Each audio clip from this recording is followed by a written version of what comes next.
Update news 24/7 में आप सभी का स्वागत है। जमशेदपुर में एक महिला से साइबर ठगों के द्वारा साइबर अरेस्ट कर 21 लाख रुपए की ठगी कर ली।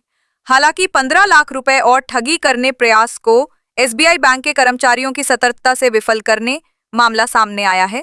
बैंक के कर्मचारी सुमन कुमारी, बसंती सामत और सहायक महाप्रबंधक शिवेंद्र कुमार ने पूरी घटना की जानकारी देते हुए बताया कि बुजुर्ग महिला आदित्यपुर की रहने वाली है। वो 2 दिन पूर्व एसबीआई के बिस्टुपुर शाखा पहुंची और अकाउंट में जमा 15 लाख रुपए निकलना चाह रही थी, जिसे लेकर काउंटर में मौजूद सुमन और बसंती द्वारा पैसे निकालने की वजह पूछने पर पहले बेटे फिर मित्र को भेजने की बात कही, जिस पर शंका होने पर महिला को पासबुक लाने की बात कहा, लौटा दिया गया और इसकी जानकारी वरीय अधिकारियों को दी। जिसके बाद दूसरे दिन दोबारा महिला पहुंची और फॉर्म में आरटीजीएस अंकित की, यानी कि एक बैंक से दूसरे बैंक में पैसों का ट्रांसफर। जिसके बाद पूरा विभाग सख्ते में आ गया और वरीय अधिकारियों ने पैसों की निकासी रोकते हुए गहनता से पूछताछ की, जिस पर बुजुर्ग ने रोते हुए पूरी सच्चाई बताई और कहा कि एक सप्ताह में विभिन्न बैंकों में रखे 21 लाख रुपए आरटीजीएस कर ठगों को दे चुकी है। ठगों के द्वारा आरबीआई का कर्मचारी कहा उनके पैसों की जांच पड़ताल कर वापस लौटा देने की बात कही और ये भी नसीहत दी कि इसकी जानकारी किसी को ना दे। साथ ही ठगों ने मोबाइल को हैक कर लगातार निगरानी कर रहे थे। बहरहाल बैंक के सतर्कता से पहली बार किसी को ठगी का शिकार होने से बचा लिया गया। वहीं बैंक ने महिला का सहयोग करते हुए बिस्टुपुर साइबर थाने में शिकायत भी दर्ज कराई है। वहीं सहायक महाप्रबंधक शिवेंद्र कुमार ने शहरवासियों और अपने ग्राहकों से अपील की है कि साइबर अरेस्ट जैसा कुछ नहीं होता है। बावजूद किसी को ऐसा महसूस होता है तो बैंक से सीधा संपर्क करे या टोल फ्री नंबर 1933 और 18001034 पर संपर्क कर ठगी के शिकार होने से बचा जा सकते हैं।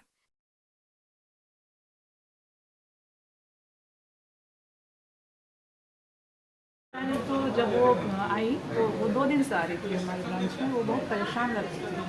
फर्स्ट रोज वो आई तो पासबुक लेके नहीं आई थी, तो हमने बोला कि आप आपका अकाउंट नहीं है, आपके हस्बैंड का है, आप पासबुक ले आइए। तो कहते हैं कि पासबुक नहीं, आप पासबुक ले आइए तभी हम लोग क्लोज करेंगे। और फिर जब दूसरे दिन आई तो पासबुक लेके आई, लेकिन वो एप्लीकेशन नहीं लाई थी। तब हमें पहले दिन से ही डाउट लग रहा था कि कुछ सस्पिशियस है, क्योंकि वो परेशान लग रही थी। तो हमने कहा कि आप बैठ जाइए आराम से, सबसे पहले जो अकाउंट आपके हस्बैंड का उसे हम लोग पहले कंफर्म करेंगे कि वो ब्रेक क्यों करना चाहते हैं। तो उसने कहा कि जो लेडी थी उसने कहा कि डॉटर को भेजना है पैसा। जब हमने कंफर्म किया उसके हस्बैंड को कॉल करके, तो उसने बोला कि मेरी वाइफ जैसा बोल रही वैसा करिए, डॉटर को भेजना है। लेकिन जब वो फर्स्ट रोज आई थी तो उसने बोला था कि फ्रेंड को भेजना है पैसा, ठीक है। तो हमें डाउट हुआ और वो इतना परेशान थी जब अकाउंट क्लोज ही नहीं हुआ था और वो एनईएफटी का फॉर्म भरने लगी आरटीजीएस। तो बोले कि मैडम कितना अमाउंट भरें। तो मैंने कहा कि अभी तो ब्रेक ही नहीं हुआ है, अमाउंट क्यों भरेंगे, आप अकाउंट नंबर भरिए ना। तो बोली कि मैं पूछ लेती हूँ अकाउंट कौन सा भरना है। तो हमारे जहाँ बैठी थी वहाँ हट के वो साइड चली गई, वहाँ कुछ बात की, पता नहीं क्या की, फिर आके बैठ गई। तो हमें डाउट हुआ जब बेटी को भेजना है तो हमारे सामने भी वो बात कर सकती थी, अकाउंट नंबर कौन सा है। तो हमें थोड़ा सा सस्पिशियस लगा है ना। तो फिर एक जो मेरी असिस्टेंट है उसने कहा कि मैडम आजकल सीनियर सिटीजन ना बहुत डिजिटल अरेस्ट हो रहा है। ये चीज़ हमें मीटिंग एजेंट ने भी कहा है ना। तो हमें एकदम डाउट लगा कि पक्का इनके साथ ना डिजिटल अरेस्ट ही हुआ। तो फिर उनको बोला कि आप घर चले जाइए, हम लोग देखते हैं, कॉल करते हैं 10 मिनट में, आपका फिर काम करते हैं। उनको घर भेजे हम लोग एप्लीकेशन लाने के लिए, ठीक है। फिर और हमने बताया भी कि ऐसे साइबर डिजिटल अरेस्ट हो रहे लोग, आपको कोई प्रॉब्लम है तो मैं उन्हें बोली भी कि अभी हो रहे हैं, कोई प्रॉब्लम है आपको तो हमें बताइए। उन्होंने बस बोला कि नहीं नहीं thank you, you are taking care, but वो कुछ हमें बता ही नहीं। कितना पैसा मैंने ड्रॉप करना चाह रही थी? वो सर उनका 15 लाख का डिपॉजिट था, जिसे तोड़कर आरटीजीएस कर रही। इसी से मतलब आपको सब बढ़ा? हाँ, मुझे डाउट हुआ कि वो साथ में आरटीजीएस का फॉर्म लेके घूम रही थी।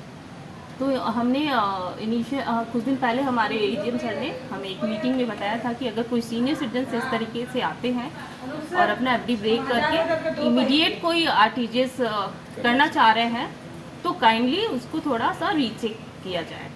तो हमारी मीटिंग हुई थी इस तरीके के, तो मुझे ध्यान रखा वो बात। आरटीजीएस बोल रहे हो क्या है?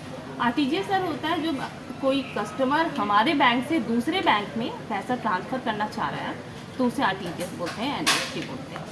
तो उसमें होता है कि हम जी सर, एक साइबर मामला आया हुआ है सर, क्या है पूरा मामला? ये जो मामला है इसमें एक हमारी काफ़ी वृद्ध कस्टमर जो हैं वो हमारे यहाँ कल आई थी और थोड़ी घबराई हुई थी। उनका ये कहना था कि हमारा जो सीनियर सिटीजन सेविंग स्कीम है उसको तोड़ करके उन्हें आरटीजीएस करना था। तो चूँकि थोड़ी सी घबराहट भी थी और वो जल्दबाजी में थी तो हमें शक हुआ।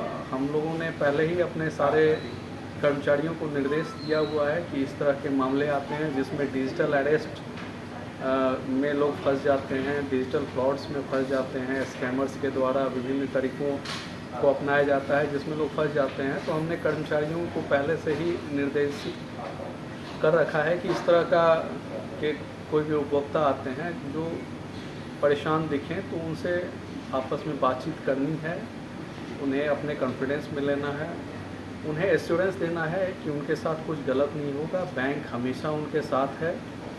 और हमारे कर्मचारियों ने जब इन वृद्धा उपभोक्ता को देखा और उनसे बातचीत की तो उन्हें समझ में आ गया कि वो किसी मुसीबत में है। काफ़ी बातचीत करने के बाद उन्होंने ये बताया, वो रोने लगी और उन्होंने सारी कहानी बताई कि वो पिछले 3 दिन से इस स्कैमर्स के द्वारा फैलाए हुए जाल में फंसी हुई हैं। उन्होंने ऑलरेडी 21 लाख रुपए जो है बैंक ऑफ इंडिया और विभिन्न जगहों से स्कैमर्स को, डिजिटल फ्रॉडस्टर्स को दे चुकी थी और जो बाकी बचे 15 लाख रुपए थे वो भी वो देना चाहती थी। बट स्टेट बैंक जमशेदपुर शाखा के कर्मचारियों के सूझबूझ से उनका पैसा बचाया गया उन्हें।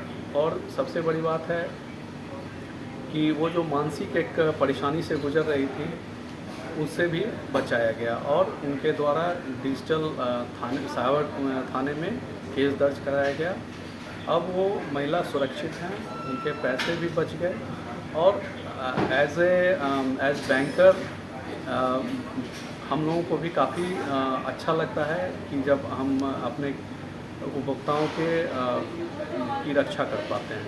धन्यवाद। पैसे क्या मतलब कि प्रक्रिया में चल गई थी या पहले ही रोक दिया गया था? पहले ही रोक दिया गया था क्योंकि हमारे कर्मचारियों को आभास हो गया था कि शायद इसमें कुछ गलत है। अतः वो उनके साथ जानकारी प्राप्त करने में जुट गई कि क्या मामला क्या है और छानबीन के बाद ये मामला पकड़ में आया। अपने उपभोक्ता और शहरवासियों को क्या बताना चाहेंगे सर इस मामले पे? और मैं ये बताना चाहता हूँ कि डिजिटल अरेस्ट जैसी कोई चीज़ नहीं होती है, किसी तरह के लालच में न फंसें।